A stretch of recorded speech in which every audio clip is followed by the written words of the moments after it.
listeners, it is I, Drop Off, here to react to another video by Michael Baker, M2B, Moikey. Perhaps you've heard of his work before, and I do have a video by him nearly 16 minutes long, titled The Undertale SoundCloud Community, Iceberg, Part 1. I decided I would react to this quite a while ago, about a month ago now, but other circumstances arose, as I spoke of in my video where I reacted to Mars' cover of Skeletal Smash. Similarly, that's another reason why I didn't take a look at this. However, I'm eager and more than ready to take a look today, so let's get started and see what Michael has in store for us. Hey everyone, I'd like to start off by saying this is my biggest project ever. So much time and effort has gone into this video so I can cover everything on this UCSC Iceberg. If you haven't already realised, UCSC means Undertale SoundCloud Community, and this video consists of events that have happened since UCSC began. So grab a drink, do whatever you feel like you need to do before you watch this video. The first thing on this iceberg is Megalos, aka fan-made Megalovanias that people make for Undertale AUs. Back when UCSC first started, every song that was made in the community was either a custom Megalovania or anything related to the Skeleton Brothers. That is true. Everyone always wondered who Megalovania belonged to which started the Megalocara versus Megalos Sans debate. Is Megalovania Sans theme or Cara's? Back when fan-made Undertale content started to become popular, Disbelief Papyrus was one of the first Undertale fan creations to exist. The battle songs that played behind the animation were actually not created by the creator of the animation, but a chiptune musician that had no connections to the Undertale community whatsoever. That is true. Don't blink or you'll die. As soon as AU themes started to become a huge thing, many people started walking down the path to become a musician so they can make music for their own fan AU. That is very true. Alphys Takes Action was a fan-made battle theme for Alphys, since she never really had a battle of her own, which sucks because an Alphys battle would have been so cool. I would tend to agree. Nick Nitro was a musician heavily based around Undertale fan creations. I have something to say about this, Michael. So, others within the community, or the listeners here, may be surprised to know that I have not heard any of Nick Nitro's music before. In fact, I was only just made aware of Nick Nitro's existence a few weeks ago when somebody had brought it up in a search result. And I think somebody on the upload for Speculo had said that the guitars reminded them of Nick Nitro, but I've never heard this person's music, so I'm gonna have to check that out.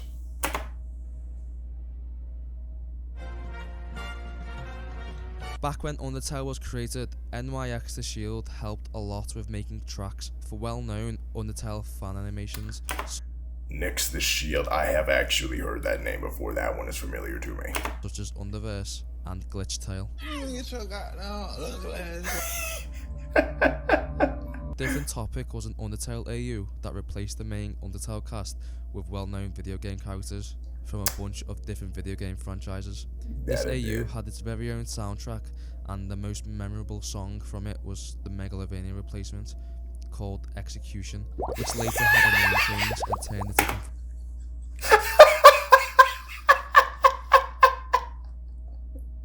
Oh my god! I cannot believe I just heard that come out of your mouth, Michael.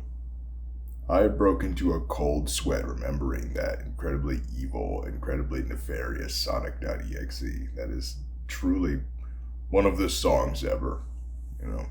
Printing yourself. Sasta the Dudester was a musician from Stop!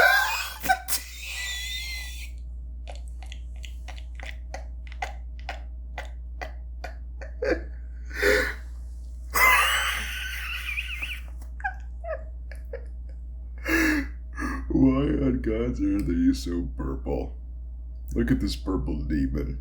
Like this post if you know of the legend of the purple demon. UCSC, known for his custom Megalovanias and Undertale themes. Hip-hop was one of the biggest musicians and inspirations for many of the members in the UCSC. There I am, Gary. Neutral Sands fight theme Tears in the Rain. Oh, Tears in the Rain. Very good. Many musicians in the UCSC would tend to rip samples and take instruments that Drop Off had used in his Undertale fan works to put into their own works. That did happen quite a Aiken drum bit. samples were the go-to drum samples to use when creating your first Undertale fan creation, which is why I decided to put this on the Iceberg. But that's technically in this...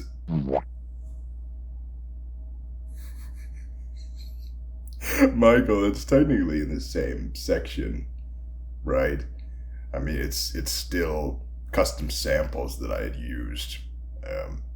I had gotten my hands on the Aiken drum samples to begin creation of many tracks that you would find to be iconic. But after using those samples within that space, many of my associates reached out to me, wanting slight tidbits and samples of the things that I used. And of course, many things got leaked and came out in Discovery, things of that ordeal. Many people might find this instrument familiar. Can you guess where this instrument originates from?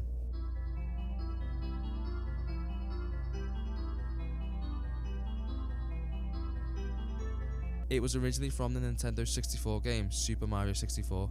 You can hear this instrument when you enter Dia Docks.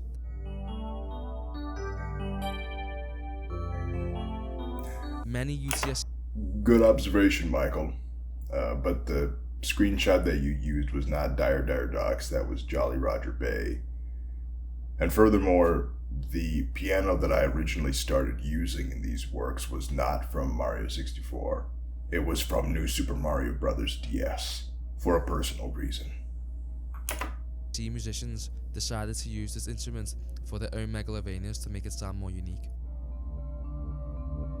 Many people tend to use sound fonts when making their custom Undertale fan creations.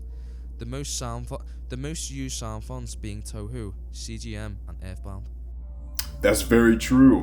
That is also very true. Good job, Michael. Many musicians in the Undertale fandom tried their best to recreate popular songs from the soundtrack, some taking years to perfectly recreate to sound exactly like the original. Yeah, they definitely did that. Oh. Tales of the Cloud was a self-insert AU created by Drop Off, which got rid of the original Undertale cast and replaced them. Michael, no, I did not create Tales of the Cloud. Oh my god. Michael, I did not create Tales of the Cloud. That was my associate with a past name of Doctrine. I was placed within the Sans role of this AU because they wished to be in the Papyrus role. We were growing very close at the time. It does make sense that you would assume that, but I was not responsible for the creation of this project. Let me go back a bit. Tales of the Cloud was a self-insert AU created by Drop Off, which got rid of the original Undertale cast and replaced them with Drop Off and his friends. Bullet Hell was a Megalovania replacement for an AU called Sudden Changes, which many members in the UCSC remember for being Sans word gun. Yeah. Real 8 was a guitar plugin which was used by UCSC musicians to use as a backing guitar for their fan songs. Excellent guitar. Just to let you know, Michael and others, because he said was, right, as if it was a past tense thing. I have been using Real 8 guitars for the past 6 years. So anything from my old tracks to the guitar solos you heard in Speculo and Our Broken Constellations, which has an available FLP download. Feel free to click the link in the description to see Our Broken Constellations and download that FLP for yourself today. You can see that the guitar solo was created using Real 8. It's a wonderful guitar. I would recommend it to anybody. It's perfect for entry level and also for advanced articulations and automations, things of that variety.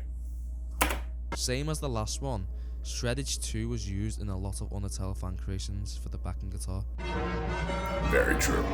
Many musicians from the UCSC created zip files. Does this guy have a bug in my house? Like, how could he possibly know? Michael, you are a prophet. Full of project files that they have made throughout their time in the community. People will try to remake Underswap to what they see fit, giving the cast new outfits, new personalities, and giving the AU an entire new soundtrack. Yes, Underswap in its nature is fan work and thus more approachable to takes.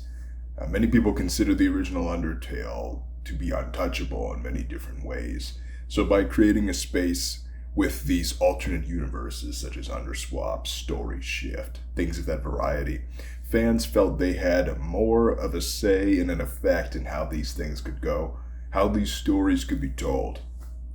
Excellent observation, Michael.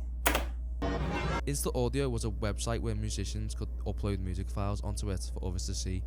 UCSC members use this website to post previews of upcoming songs, or just to upload the full song due to SoundCloud compressing songs.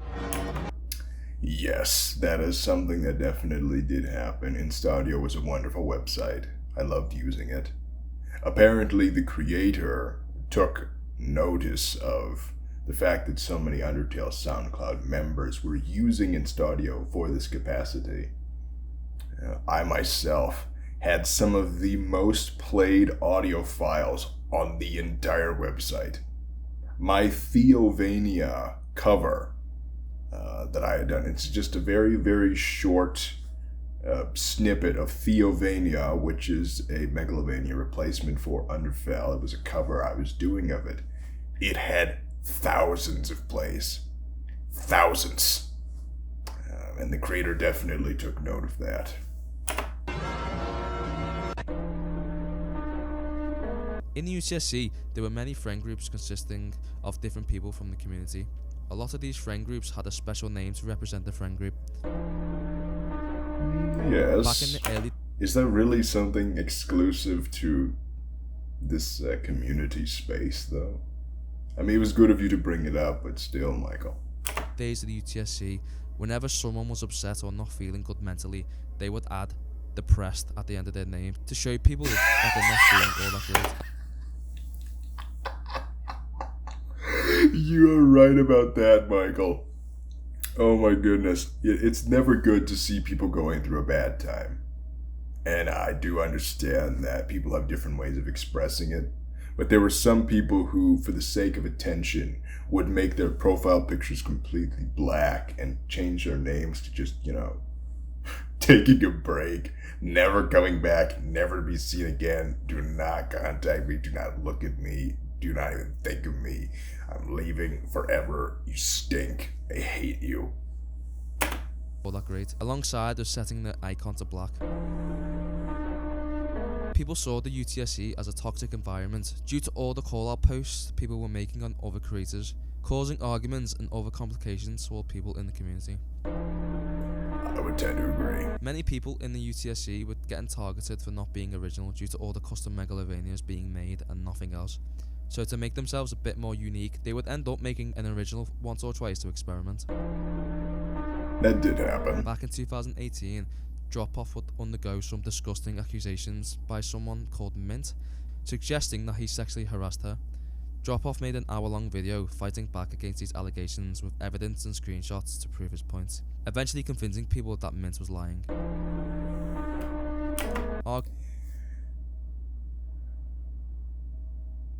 I understand that it was important for you to bring up, and as we discussed, I knew that you would be bringing this up in the video. But it's not the bringing up of the accusations that makes me stop and think. It's just bringing her up in general. She's shown a significant amount of growth in the half decade that I've continued to associate with her. And frankly, the video is gone. The people who have heard it have already needed to hear it. There's no further need to spread the information. And she has shown great faith and great change. So I ask that you treat her with the same respect that you would treat anybody. But thank you for including it if you found that it was important. RQ Razumi, like Sasta and Drop-Off, was a well-known UTSC musician loved by the community. Really? Was Arku a big musician? I mean, I knew Arku was a musician, right? Many times I heard them cover my songs, but I did not know that they were iconic. Bro was another UTSC musician that would end up being another well-known member in the community. Really? I had no idea that Mar became extremely known in that space. These things must be happening after my departure in 2018. I went into retirement for a few years, and a lot of things changed. Back in 2019-2020, people would call out Sasta's friends for being clones of him by copying Sasta's style of music and being unoriginal. I see, that's where that came from. People assumed that Gast's theme was hidden in every single Undertale AU song, assuming that he had a huge part in the alternate universes. Many What kind of conspiracy theory? Michael, that is an intimidating shot of Kara. That is horrifying. people in the fandom were adamant that Megalos Strike Back was Kara's theme, but the song was never to be heard in the original soundtrack, but instead Megalos Strike Back was used in an old Earthbound fan album Toby Fox had made many years ago, but the fandom has accepted that the song is Kara's theme despite it not being official. Yeah, I've always been curious about that, Michael, and thank you for bringing that up. I did take notice that that theme essentially became Kara's theme. In fact, I actually made a reference to such a theme in Speculo, the song that I'd released as a tribute to many story shift things, considering that Kara within that AU space is heavily included within the song. But I always wondered how it came to be that they just decided. It's almost the same thing with disbelief, right? I guess people will just take things that they like and associate them. Simple as that. Back in 2019-2020, many people would create alternate accounts on SoundCloud or Discord to trick people into thinking they were completely new people. Some people made alts to change their identities because they were kicked out of the UCSC for being a bad person, and other people would make alts just to mess with people. Boo bass is a default bass instrument. Oh, hold on, Michael. Was that something exclusively to 2019 and 2020? I wouldn't think so. Well, maybe that's when it became the most prevalent, right? Perhaps that's what you're saying.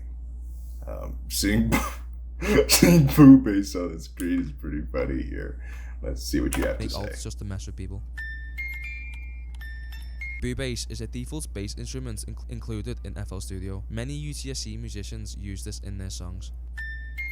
Yes, that's very true. A bunch of UTSC members, such as myself, used to have this bad habit of changing our names once every month. Oh, you actually called yourself out about a problem? Michael, that's a good reflective nature. Personally, I did not know of you at the time when things such as this were happening very often, but to see that you are willing to include yourself in the discussion inspires me greatly about the faith of this entire video. Have this bad habit of changing our names once every month. Most people watching this video may know about the musician Saruki. They currently reside in the Friday Night Funkin community as I'm writing this. They used to change their name all the time as well. Their most recognizable names in the UCSC were Dice Ferial, Trime, Wiki Doom, Dinaco, and Typical Heist. Every time a new UTSC musician came around back in 2018-2019, they were given a zip file with cracked plugins for Contact 5 and Shreddage 2.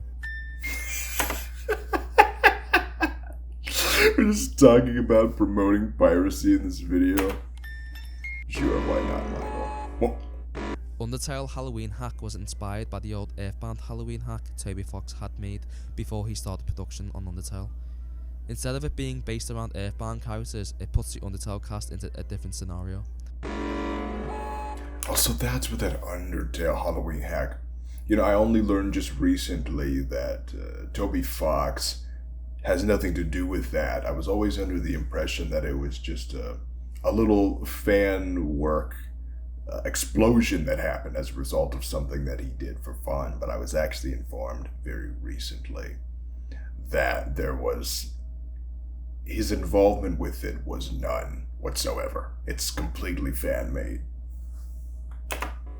Back in 2018-2019, there was a Discord server where people could join to get help from other people to create the Undertale soundtrack. This included MIDIs, plugins, and presets. Oh, yes. There was a phase in the UCSC where musicians would make custom Megalos sound very different to the usual Toby Fox style. Instead of the classic VGM style, people would make electronic Megalovanias that would sound completely different to Toby Fox's work. That was just a phase. People no longer create electronic dance music. I mean, I suppose I understand what you're saying, and I can think of a few examples in my head already when I'm thinking about that. I'm surprised people do not do this anymore. Interesting. Recognized Maniacs was another self-insert AU, but this time the roles were based around fan-made Megalovanias that the UCSC had created. The Megalovania replacements from many fan-made Undertale AUs replaced the original Undertale cast. You're probably confused about how this would have worked and played out, so let me explain a bit better.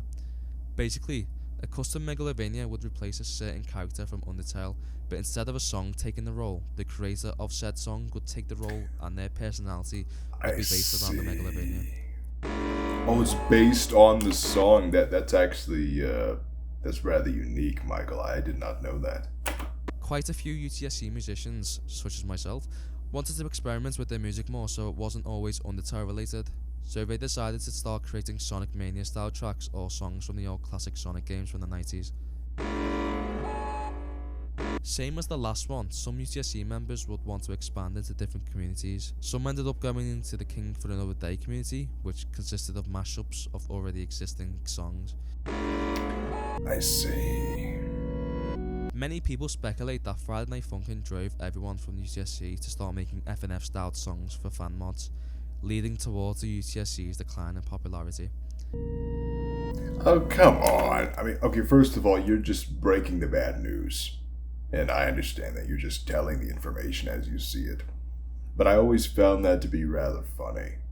That you blame a game in its entirety for taking away the popularity of another game as if it is a pandemic of some kind. This is just the nature of human attention span. Undertale, by this point, has almost been around for 10 years. Friday Night Funkin' has far more potential as a new game to build from the ground up, and I think that something that made Friday Night Funkin' significantly more popular is the fact that it seems to be far easier to put your songs into a playable, marketable form than the Undertale fanbase. In order to understand what was happening within the Undertale space, you needed to have played Undertale and have done your research about alternate universes. For these Friday Night Funkin' songs, I could download a great number of them charted on the internet and simply play them, and it would be rather fun too. I think that in itself is what drove the popularity apart. Not exactly that one game was better than the other, but that one game had more physical application. Zindicta is the Megalovania replacement for Recognized Maniacs. Yes. This song is basically a Megalovania made out of other Megalovanias. Oh my god. What an absolute mind trip to think about. AU Hell was a private Discord server for big UTSC names to talk and chat in. Just for big Undertale AU names? That's not what I remember. I remember some people being there. Or maybe it's because I did not really think of them as big names, per se. There were musicians there, but I think there's just about as many big people as there were people that weren't exactly creators at all. From how I remember it, it was just primarily a place for people to get together and discuss the entire topic. I did come into the picture a little later than others, and I did not really find myself to be active within the server space. A group of UTSC members would come together to make a collab account on SoundCloud, which would end up uploading collaborative songs that the group would work on. A lot of UTSC members would use a snare sample in their songs. It's used so much, but nobody ever talks about it. which is why this is at the bottom of the iceberg. Isn't the Smack one? Isn't that from? That's from Urkin, yes. It's in the same kind of bin, but I guess its current recurring nature makes it worth discussing. In 2019, Dropoff would announce his departure from the UCSC due to the amount of stress he had been dealing with up to this point. After his departure, people would end up finding his secret SoundCloud account he had posted onto, which ended up in the account's deletion due to it being found. Wait. Play that again.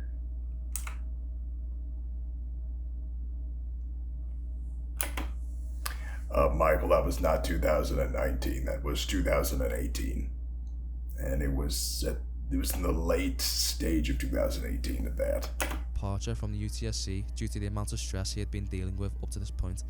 After his departure, people would end up finding his secret SoundCloud account he had posted onto, which ended up in the account's deletion due to it being found. So, the account itself, I still have it. It was simply called BD. It was not necessarily a hidden account. I wasn't really trying to hide it from anybody. It was just an account I had created to personally listen to music, because the stress that Michael refers to, much of that was caused by the cabin fever of constantly being within the confines of the community and nothing else. So by having this new account, I felt that I could hear more of the tracks that I liked from other areas and thus increase my musical catalog upon which to build my knowledge. But the account is still around.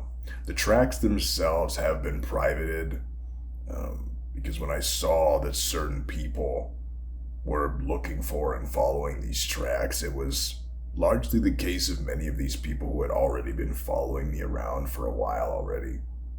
And I just needed a bit of personal space from that.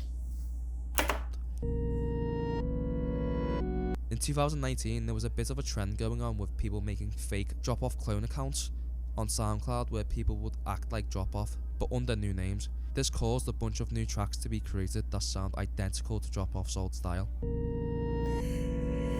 Yes, unfortunately, that did happen.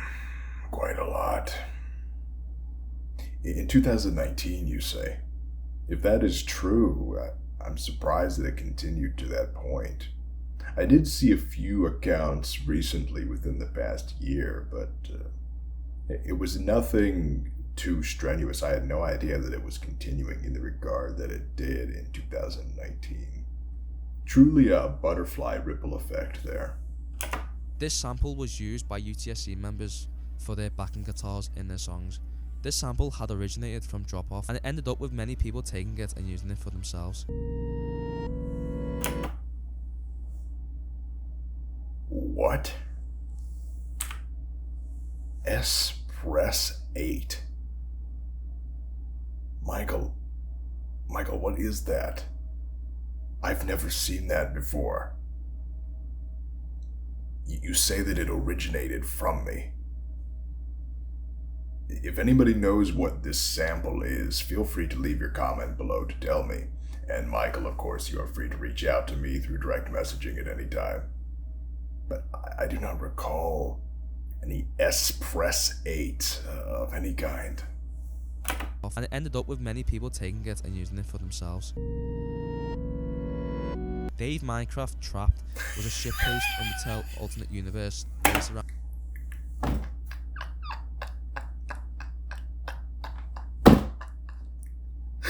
Oh my god! Oh, I cannot believe this. Thank you so much for bringing this up. This in itself is something that associate of mine, Basil, still takes much pride in creating and developing. And I do think that the project in itself has many impressive applications. Dave Minecraft Trapped was a shitpost Undertale alternate universe based around video game Minecraft. This account would pretend to be a singular little kid making a stupid Undertale universe. But as soon as the entire soundtrack was finished, the account revealed that a group of people were running this project. The success from this AU would end up producing a bunch of clones trying to copy its success, but none of them lived up to the hype the original had given people. I can see why. UCSC had many people who were called out for stupid things, but most times the call outs were absolutely needed. There were so many people who got called out for being a creep, and it hasn't stopped since. Closure Code was a public Discord server that was made for a collaborative group who remade already existing Megalovanias. This server was known for being toxic and harmful to people who joined there. People tried calling out the owners and admins of this server for trolling their members, which led people into hating the server and calling it the bad side of the UTSC. This Closure Code, I have heard quite a bit about it. And in its application, Team Closure, I know what its original purpose was. It was to finish my work for me. And of course, I will never agree with the suggestion that anybody can do that for an artist. My music is an expression of me. It is my heart. It beats with every beat of the rhythm. It's not something you can take away or recreate, which is why the constant repetition of my style at the time was just so swamping, because I had so many reasons for the things that I did, and nobody, not even some of my closest associates, knew the full story. So to see it being produced en masse is just... If I had to describe the feeling, it was similar to when in the original Lorax cartoon that you might have seen when you were in school. Hopefully they're still playing it. When the Thneeds continue being made by the Truffula trees, how it turns into a booming business where it is constantly printed and moved to the next one. That is essentially how I felt. But Closure Core, Team Closure themselves, was inherently, from what I understood at the time, a group of people who enjoyed my work to an extreme extent, but did not treat me with the same respect that you would give somebody who creates something that you enjoy. That is just how I remember it. But I'm very familiar with that one. Thank you for touching on that, Michael. For the last 2 years, the community has been slowly dying as more and more people have been leaving to go do something else. Many people left to work on achieving their future goals, and many people moved communities to get a name there. Only a certain amount of people carried on making Undertale fanworks, just out of the nostalgia for the old UCSC days. Very true. A lot of people in this community ended up getting doxed or DDoSed for either being a bad person or due to people wanting to mess around. People say this was one of the reasons why the UCSC started dying. I see. Many big names in the UCSC would end up getting an impersonation account towards them, pretending to be them. This resulted in a lot of commotion and confusion in the community. That is true.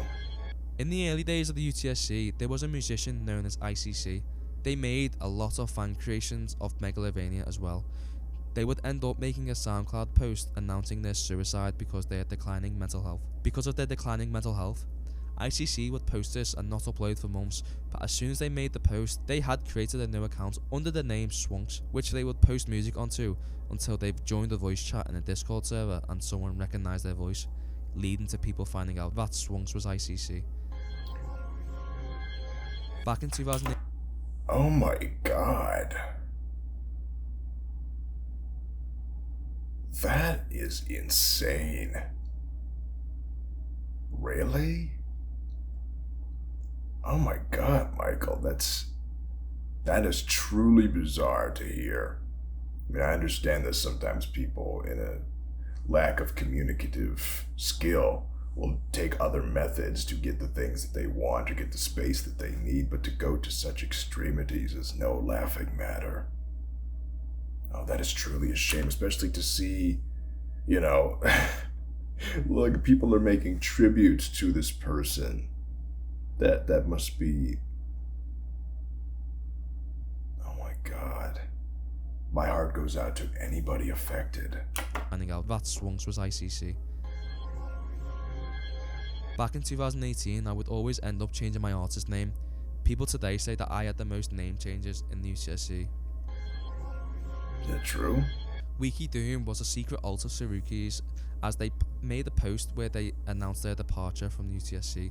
It eventually got out that Saruki owned the account, and it later turned into a collab account. I see. By now you've probably noticed that many times people have said they're leaving the UCSC, but ended up winding back here. People say the UCSC is a curse and people can never leave, but is that really true? A curse? I would not say so. I believe that people treating the community as a revolving door to walk in and out of is more so just a tool to express that they feel frustrated with the lack of change or ingenuity within the space.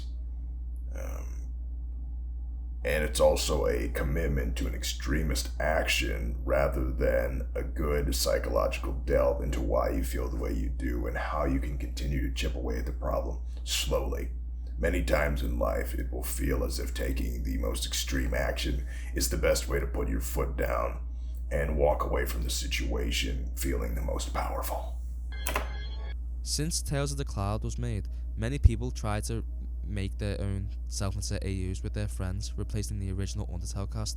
Some failed and some actually went really well. I see.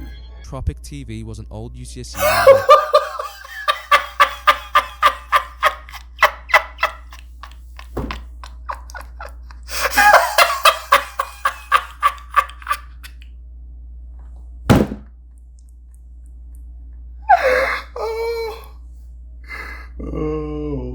If I haven't seen you in a minute.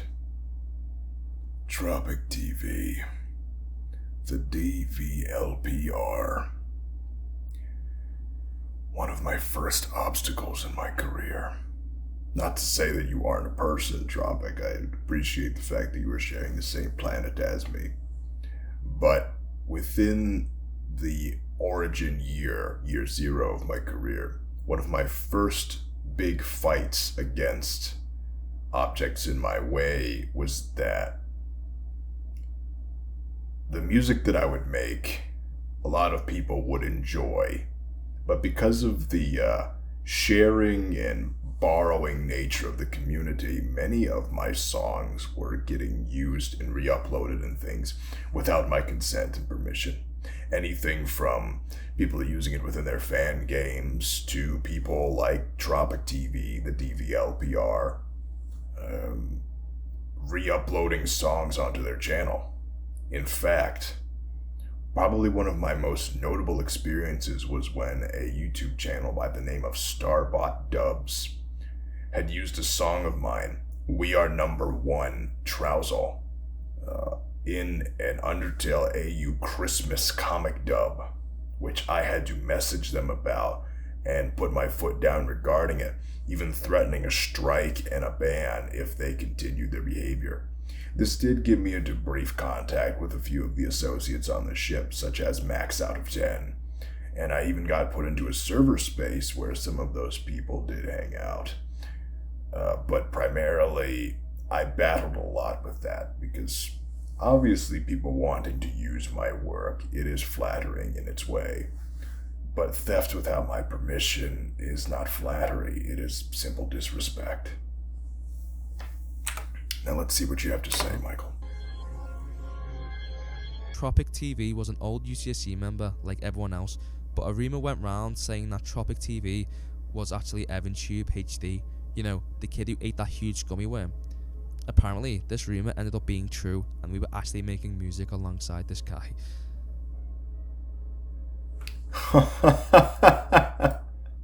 Oh my god. For that to be at the end of the iceberg. You know, to this day, when I did hear that, I was amazed. And if that is true, then some of the behavior, trying to start a new channel, make a name for yourself, get involved in some crazy things, it does make sense for a lot of child stars who attempt to come up in the world on their own.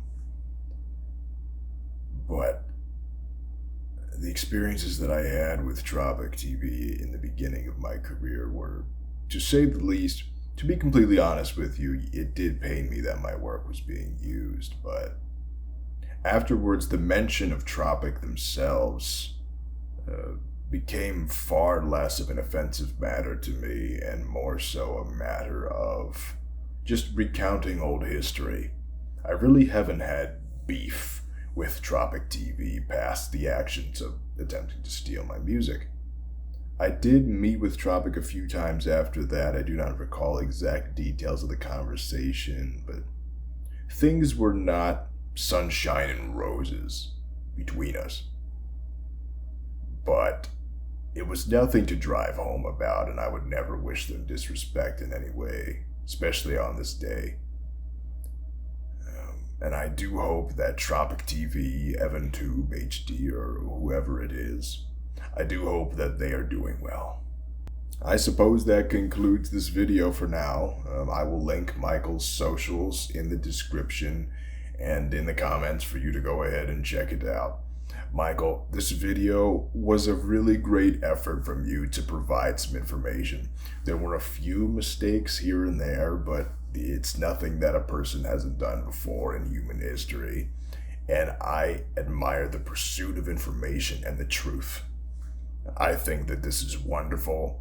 I would encourage everybody to go take a look at this video. If you have any debates or disputes about the information, let Michael know.